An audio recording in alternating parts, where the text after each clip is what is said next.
Your Excellency, President Ruto, I am most grateful to you, sir, for your conferring on me today the prestigious honor of the Chief of the Order of Golden Heart, CGH, Kenya's highest and most distinguished honor. I am greatly humbled by your incredible kindness. What a great honor. What a rare privilege. What a historic recognition. Thank you, thank you, thank you, Your Excellency, Mr. President. It is such a joy to be back here with my dear wife and your sister, Grace, in Kenya, a nation that I love, and to be in the State House with a president who is my dearest brother and friend. They say home is where your heart will always be. I consider Kenya as my home.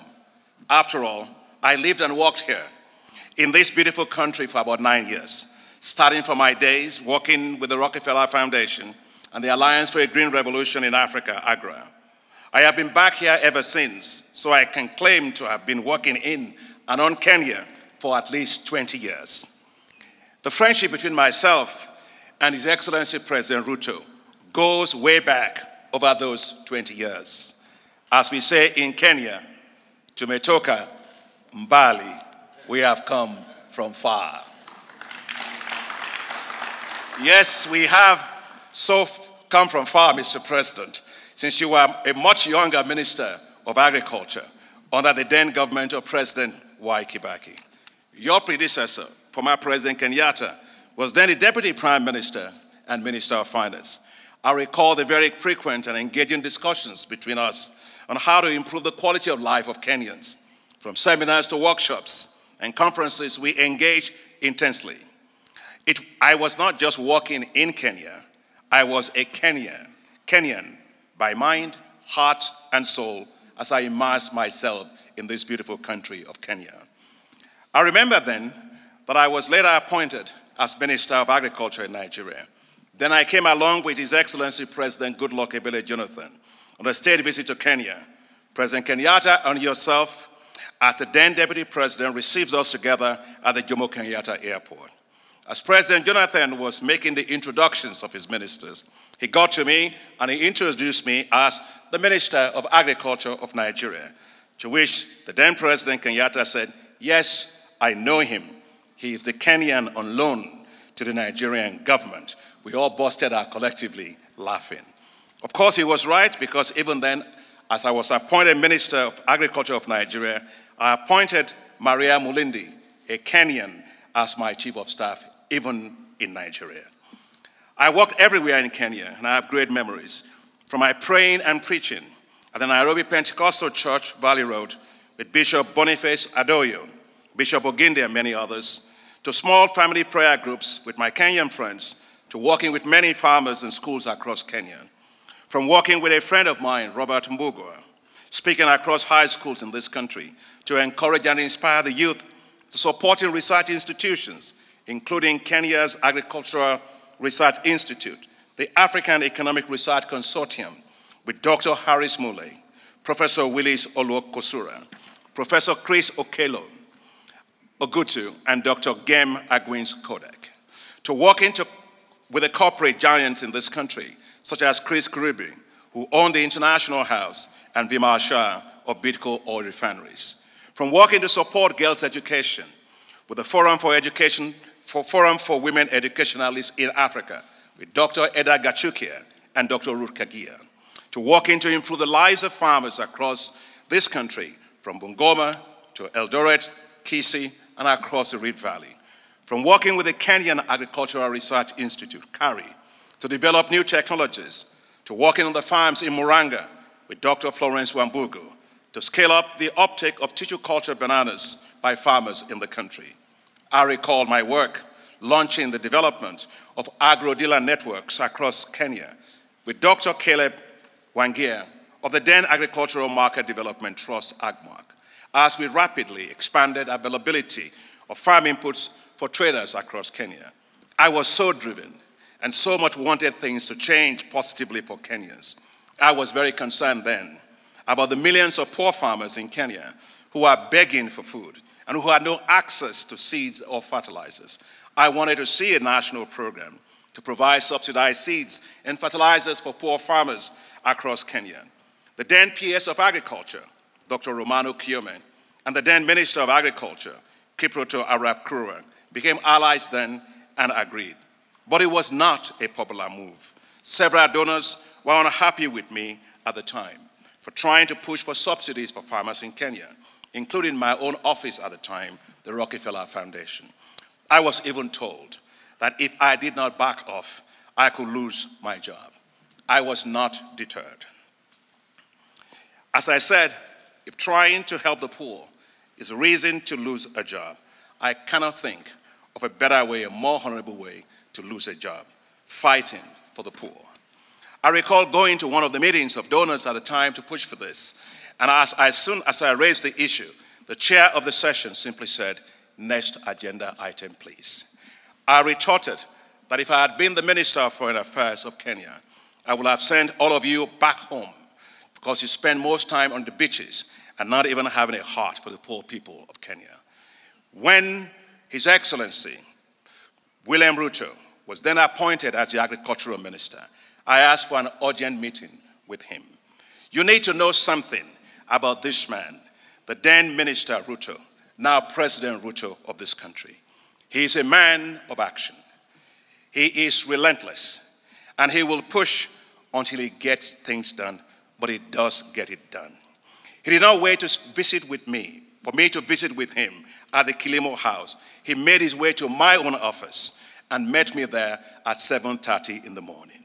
That was how collectively myself and him, we developed and rolled out what is called the Kilimo Plus program to provide subsidized farm inputs for over 2.5 million poor farmers in the country.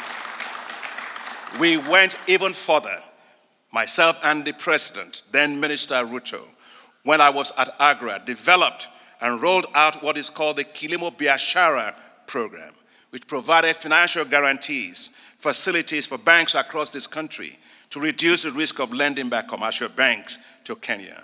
It worked to Kenyan farmers. It worked so well that it was supported.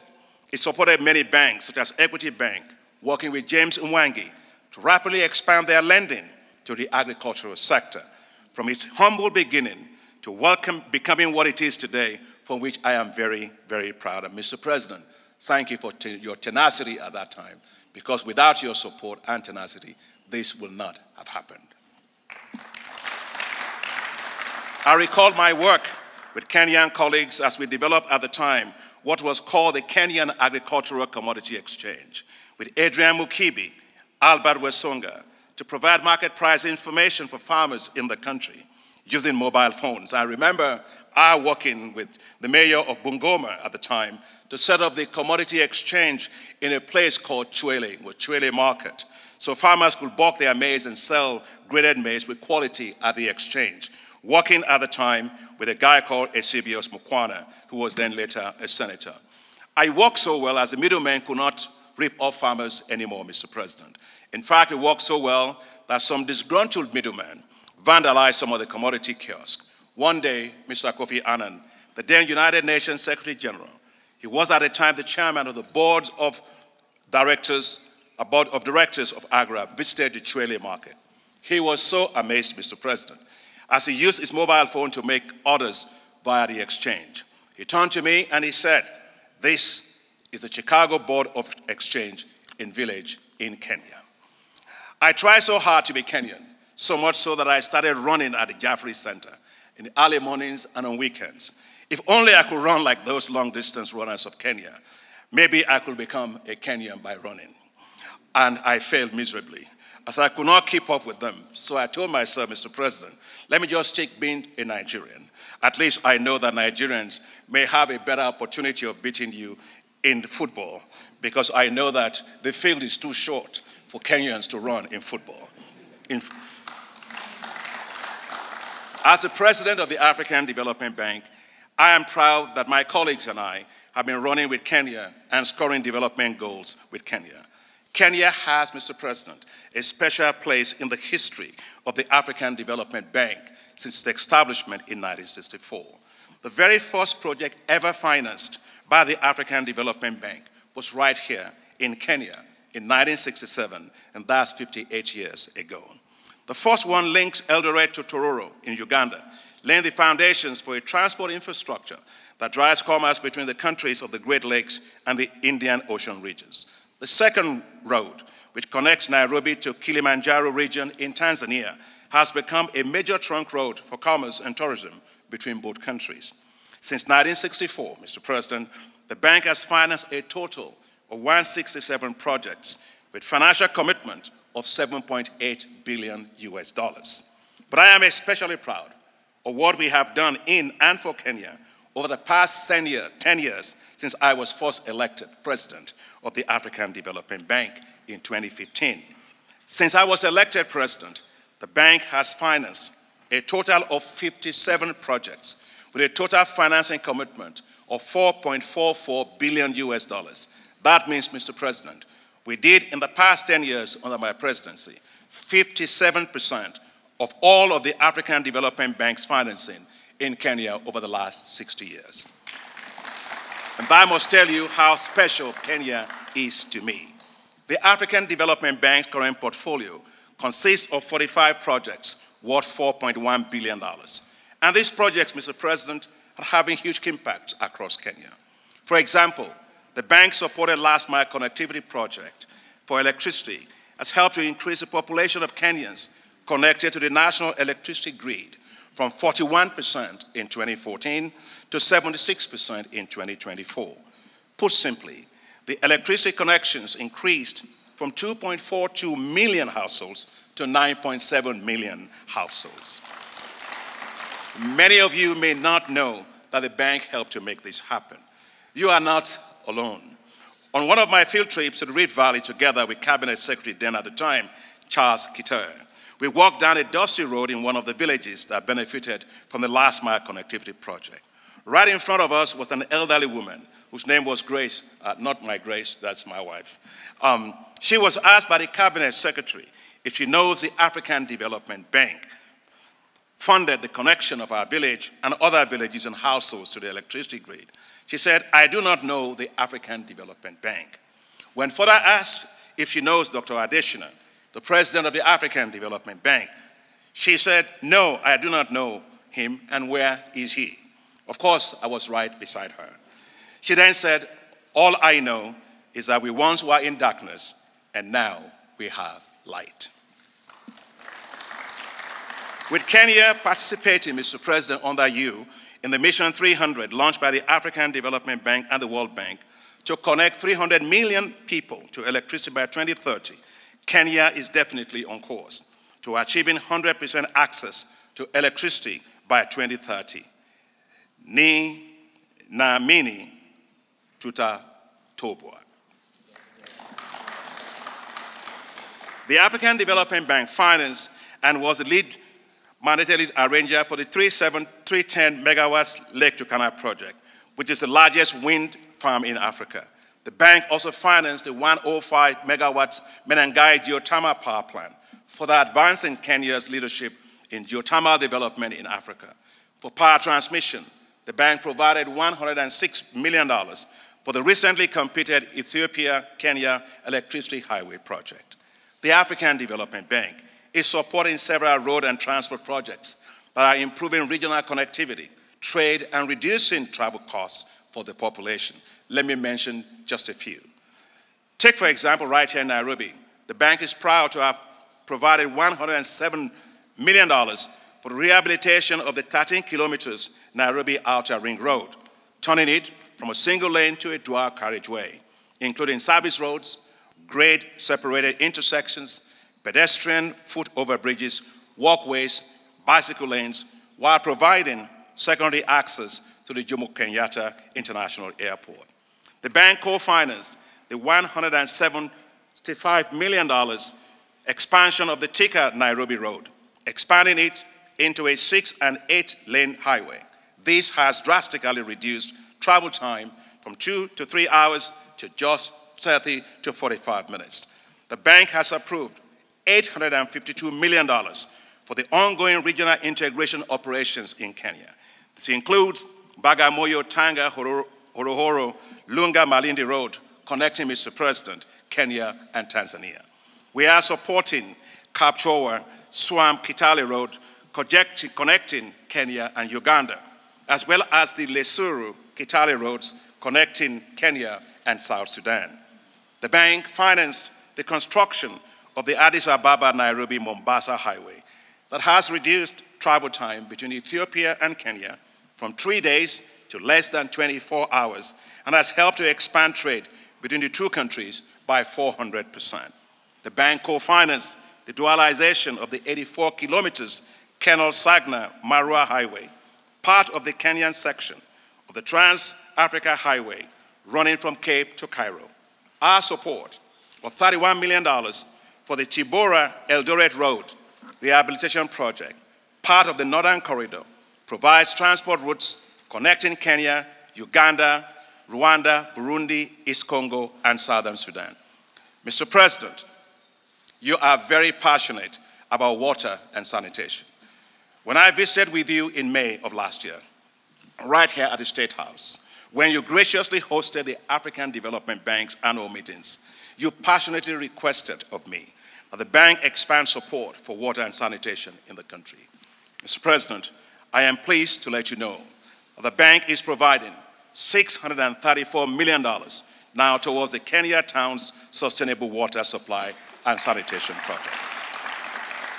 This includes 315 million euros for the construction of the Twake multipurpose water dam, expected to be completed in July of 2026 under your presidency. When completed, it will provide 150,000 cubic meters of water per day and to about 1.3 million people in Kitui and Makueni counties, as well as Konsa Techno City in Machakos County. Mr. President, the bank is strongly supporting your efforts in private sector in Kenya. This includes the provision of $700 million in lines of credit to more than 8 commercial banks, including the Equity Bank Group, the Commercial Bank, Diamond Trust Bank, the Credit Bank, Commercial Bank of Africa, Family Bank, and the Kenya Mortgage Refinancing Company. I know, Mr. President, because I pray for you all the time, I know that Kenya faces a huge challenge with high unemployment for its youth, as manifested in several youth riots that shook Kenya.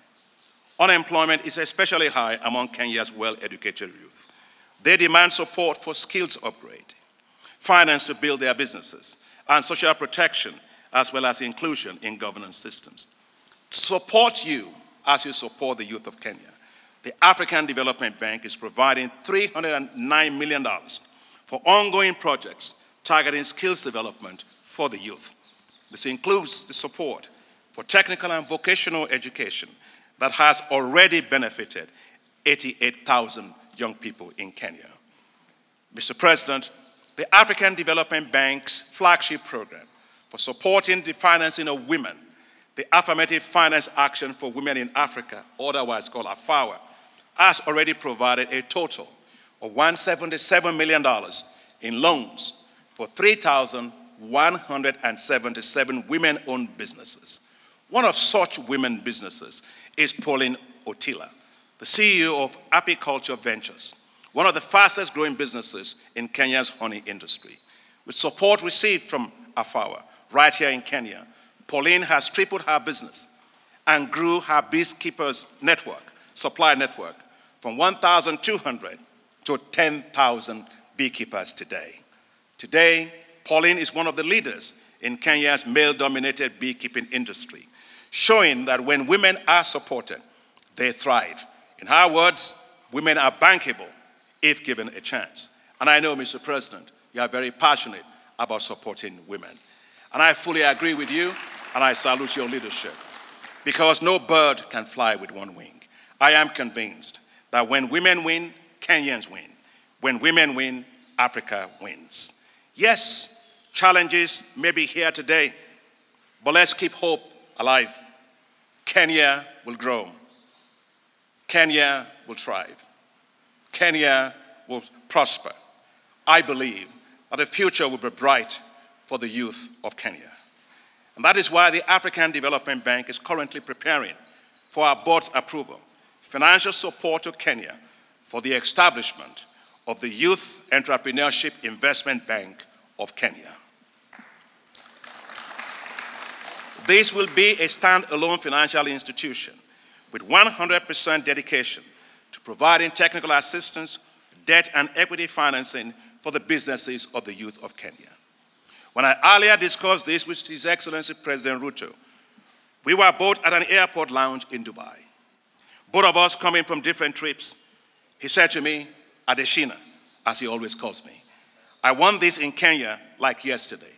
And true to his words, within 48 hours, I received a formal letter of request from President Ruto for the African Development Bank to support the establishment of the Youth Entrepreneurship Investment Bank of Kenya.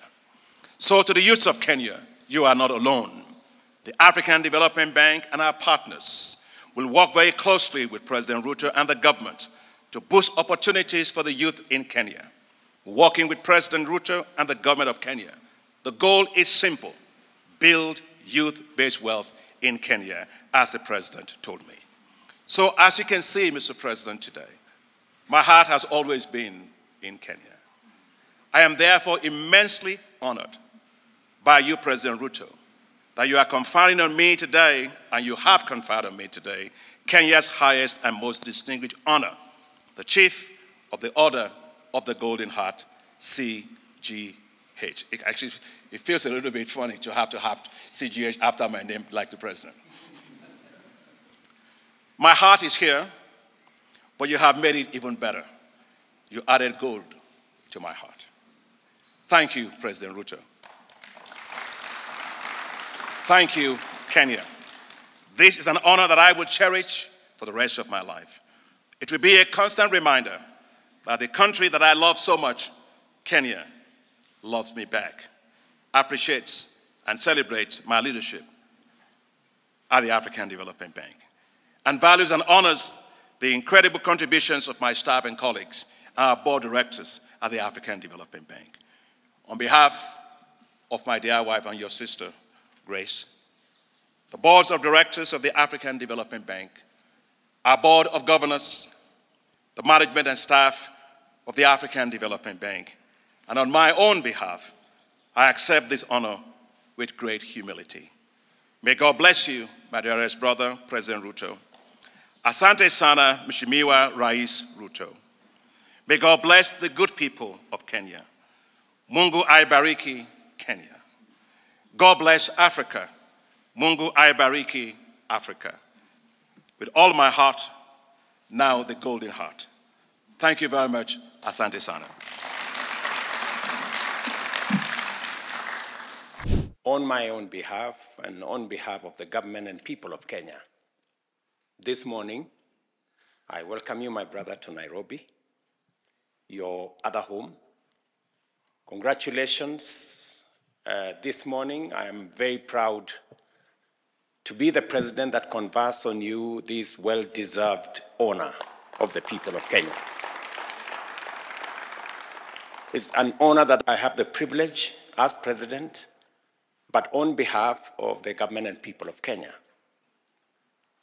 to award you for the distinguished service, the commitment you have demonstrated, and the passion you have worked with to see to it that in every way, even before you became the president of the African Development Bank, you demonstrated your commitment and your passion for our country. My brother, Adesina, I want to say thank you very much. It's because of you that I developed passion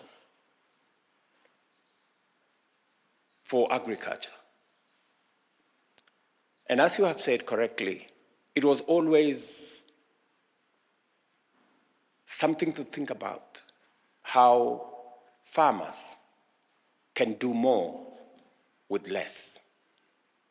And that is when we discussed subsidies for our farmers. And I remember you said then many people did not believe in subsidies. And as you've described very ably, it was difficult even to process it within government. But as you've said, with my peers then, Romano Kiome, we went out of our way.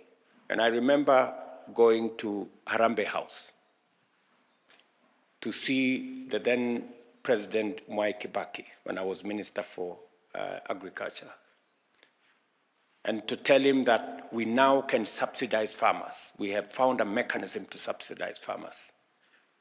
And President Kibaki was skeptical. He told me, is it really possible, Minister? And after moments of conversation and persuasion, he said, yes, okay, let's go and see. And then we organized a meeting in a place called Moy's Bridge. And for the first time, we started to subsidize inputs for farmers. And let me tell you, my good brother, President Adesina, that ever since I became president, I brought back the subsidy program on our maize, wheat, tea, coffee, sugarcane. And today I can proudly say, because of the government's program on subsidy of fertilizer and farm inputs, including seeds, Kenya has seen tremendous increase in our productivity. Last year in 2024, we produced 70 million bags of maize, up from 40 million bags of maize in 2022. Last year, tea crossed the 200 billion. In fact, we sold tea worth 220 billion for the first time, because again, we subsidize fertilizer for Kenya Tea Development Authority and all the other tea makers. Let me also tell you that this year was the highest earnings by our coffee farmers. And that speaks volumes of what supporting farmers and supporting production as opposed to supporting or subsidizing consumption, how much difference it makes. And so I am very proud that the journey we started together 10 years ago, today I can see its fruits, and the people of Kenya can feel the impact of what that is doing. This year, we are, with your support and other development partners, we have 63 billion shillings for our last mile connectivity and rural electrification, on the way to connecting 1 million more households, again by 2027. So that whole program that we started with, dignifying people with electricity, eliminating the challenges of use of alternative sources of energy, it speaks volumes about our development as Kenya. The second item that I am very proud of your support, and that of the Africa Development Bank, is our road infrastructure. You have said it yourself, that the dualing of Thika superhighway, and just for your information, now that road is all the way to Maroa in Nyeri. The road now has been dualed from where you left it by the support of your great organization. Now it went to Thika, Thika to Kenol. It was picked up from Kenol, now all the way to Nyeri. In fact, later this month, I will be inspecting that road and the wonderful interchanges that have been rolled out, and supporting the whole transport network of that section of Kenya. The project you have said that connects Kenya and Bagamoyo, Horohoro, that comes all the way to Malindi. I was in Mombasa a few weeks ago, And I was inspecting that road. It's funded both by yourself, sections by yourself, and sections by the European Investment Bank. And others, I want to tell you, we are making very good progress. Just for the record again, I was in Kitale last weekend. And the road you're supporting from Lesero to Kitale, and eventually connecting to Takwel. We will be advertising that road in the next few months. All the notes have been completed.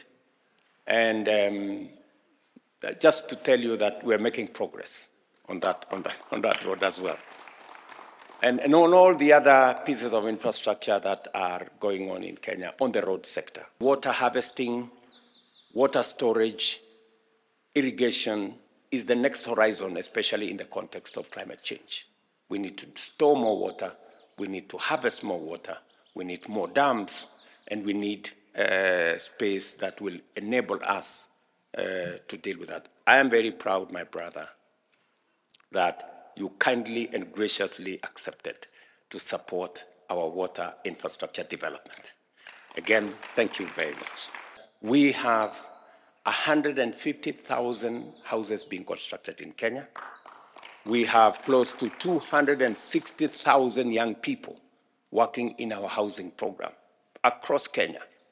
Last week, I launched several housing projects that will hire many young people, engineers, architects, quantity surveyors, masons, carpenters, electricians, plumbers, and everybody in between. That program, again, you supporting the mortgage end makes that program much more viable.